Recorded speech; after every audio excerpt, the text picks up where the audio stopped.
I think for my entire life, I thought if I chose certain fast food restaurants over others, I was somehow making a healthier decision. And I feel like I give everyone a lot of bad news on this channel, especially on my podcast, The Spillover. It's like anytime I interview someone on the state of our food in America, which, spoiler alert, is not great, everybody gets very disappointed because you're finding out everything is poison. We're all gonna die soon, and there's no sequel. And a lot of you have asked me if I have to eat out, Alex, and it has to be fast or cheap, what is going to be the best option out of what we know are all pretty bad options?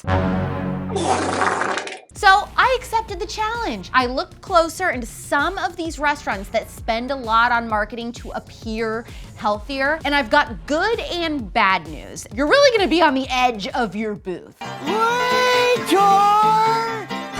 Let's start with Panera Bread. I was actually the most shocked with what I discovered about them. I assumed that because of their whole aesthetic and branding trying really hard to give off this fresh and healthy vibe, that they were going to be the biggest cons. So was I right? Actually, I was wrong. Wrong. In a good way. Panera Bread actually blew me away. I had no idea, but 100% of their steak is grass-fed, grass-finished, and pasture-raised. Holy cow! All poultry in their restaurants, so turkey, chicken, all antibiotic-free, and 71% of their eggs used are cage-free. Look at all those chickens! While this is definitely not perfect, it does make Panera stand out far beyond their counterparts when it comes to animal welfare and ingredients used. They use quite a bit of real food, no dyes or MSG. Some red flags, the cheese and the broccoli cheddar soup, fake, processed. Jeez. The bacon turkey Bravo sandwich is worse for you than most things you can get at McDonald's. Basically, all the sauces and dressings at Panera are filled with seed oils. You're better off making your own dressing at home and then bringing it with you, or carrying a little Primal Kitchen dressing in your purse. What's something that you always carry with you? Hot sauce. Green flags. If the turkey chili is on the menu, that has 21 grams of protein, which is largely due to the beans, which of course, amazing source of iron, zinc, and B vitamins. One of the best options I found on the menu was the Baja Bowl. It has cilantro, lime, brown rice, and quinoa, black bean and corn salsa, salsa verde, grape tomatoes, fresh avocado, and feta and Greek yogurt. You can also add chicken or steak for some protein. I do the steak. If you have to eat out, try to convince your friends to go to Panera. It's definitely not a terrible option. Next up, Whopper. Papa John's. Better ingredients, better pizza. They say they use better ingredients. So how did they do? Big thumbs up.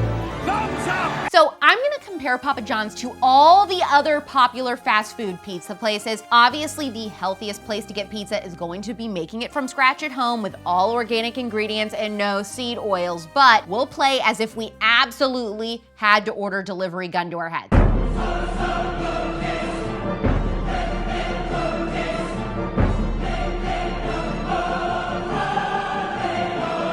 Fun fact, I don't even like pizza because I don't eat cheese, so I really threw this one in for you, not me. Now, let's just start with comparing the dough at Papa John's to other places. I always spank my dough. Who's your daddy?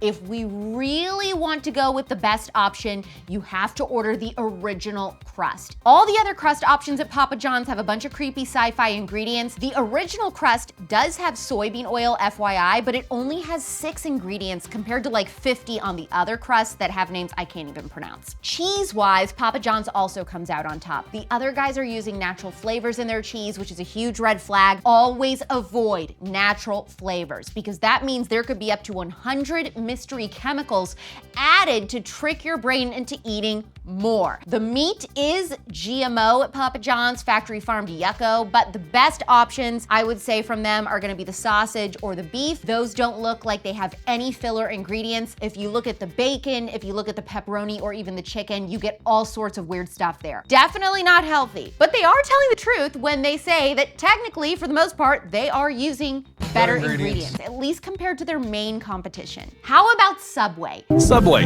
eat fresh. Eat fresh is their slogan, right? Well, I guess fresh is certainly one way to describe bread formerly made with yoga mat chemicals.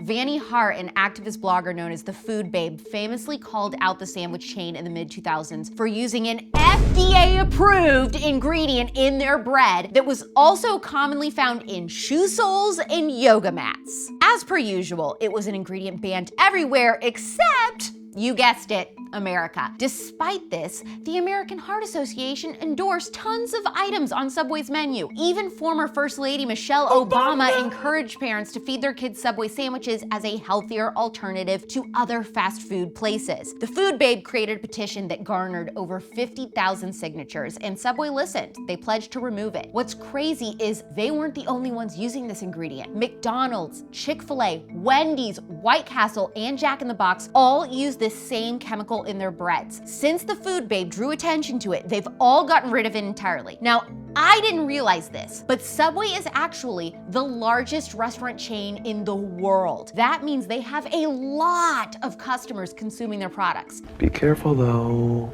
it's spicy. They actually promised to get rid of all artificial ingredients by 2017 when all this drama was going down. So, several years later, how is Subway doing now post-scandal? They've been in the middle of a brand overhaul called Eat Fresh, Refresh for the last year. You gotta refresh to be fresh.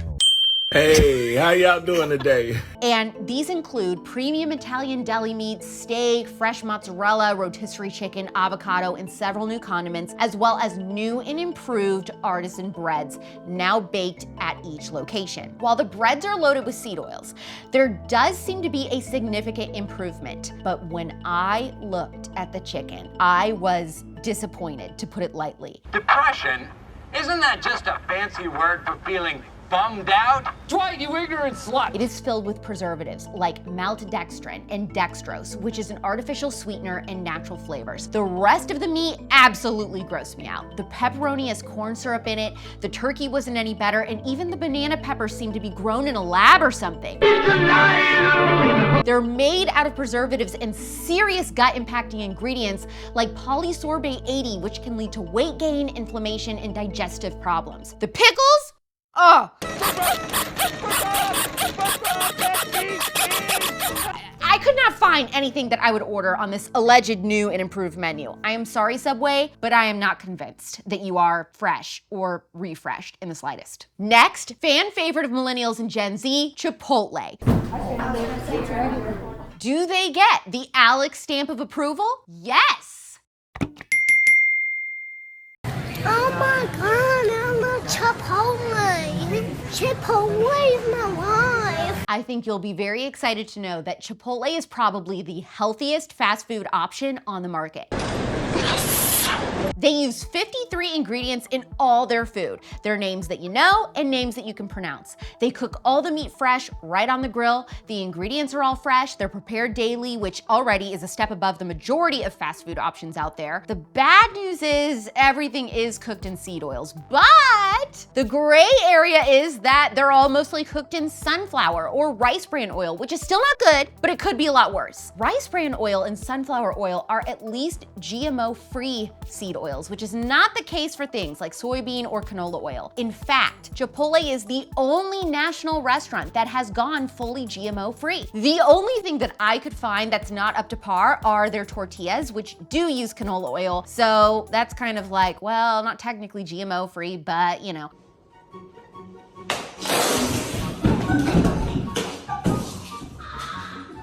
And then the meat itself is non-GMO, but the animals that they use are eating GMO feed corn and grain. So is it perfect? No, but Chipotle is pretty dang close to it in terms of fast casual food. Lastly, the one I know everyone is the most curious about. Whopper, Whopper, Whopper, Whopper.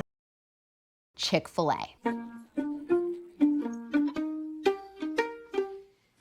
Are they really the Lord's chicken?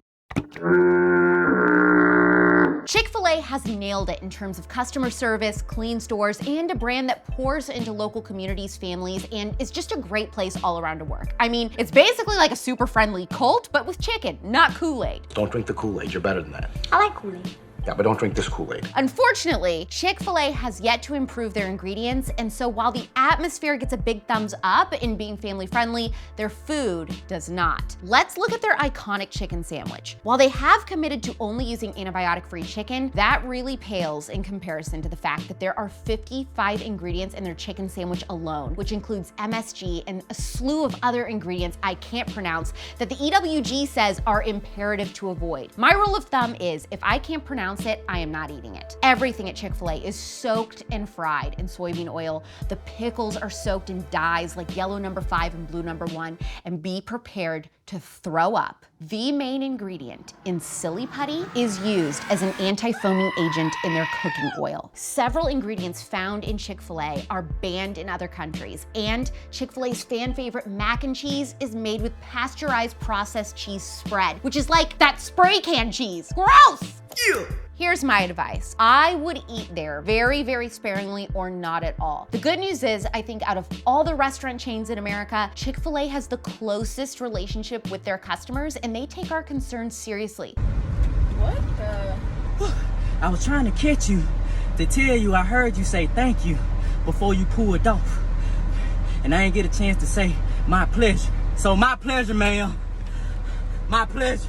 So if we started to demand that they step up their ingredient game and we committed to stopping eating there until they do, I think we can enact real change and quickly. So if you're watching Chick-fil-A and you care about families as much as I believe you do, please consider how to elevate your brand even more by changing out some of your toxic ingredients. Did anything I say surprise you? Tell me in the comments. I'll end this video by saying this: the only way that you can truly control what goes into your body is to eat at home as much as possible. Buy organic. Avoid any fruit and vegetables that have the Bill Gates appeal label, and only use olive oil, grass-fed butter, ghee, avocado oil, or beef tallow to cook your food in. Opt for real, whole, filling foods and grass-fed pasture-raised meats. Throw everything away that has dyes in it. You think you can't live without processed snacks, but when you start eating whole, real food for your meals, you will see a drastic decrease in how much you want to snack in the first place. The most expensive organic items are going to be those processed snacks that have seed oils anyways. You don't need ice cream or crackers. Just start slow by switching out what you're buying on the peripheral of the store. That's gonna be your milk, your breads, your vegetables, everything right there on the outside of the store. Everything in the middle is gonna be more expensive. Or buy from a local farm or farmer's market. Split a cow with another family that you're close with. One of my favorite resources on how to transform the way your family eats and where to find local real foods near you is with resources from the Weston A. Price Foundation. Listen to the Wise Traditions podcast, one of my favorites, and also my podcast, The Spillover. I don't do every interview on food, but I have done a lot. If you learned something new, or if you'd like me to investigate more of your favorite restaurants, thumbs up this video, subscribe, and tell me what to look into next in the comments.